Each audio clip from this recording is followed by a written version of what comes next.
Un dolmen, al otro lado del mundo conocido, se rompe. El sonido es hueco y denso. Partido por la mitad, las gigantescas piedras se derrumban y queda tendida la doble ruina sobre la tierra. Pues O Monstruo es una exposición que tiene que ver con una historia. Y la manera en la que están montadas las piezas responde a la lógica de esa historia.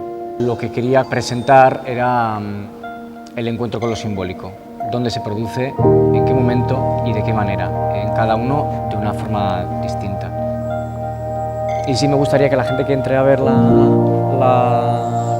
esto que está pasando aquí se deje un poco enfrascar o liar por este extraño ritual.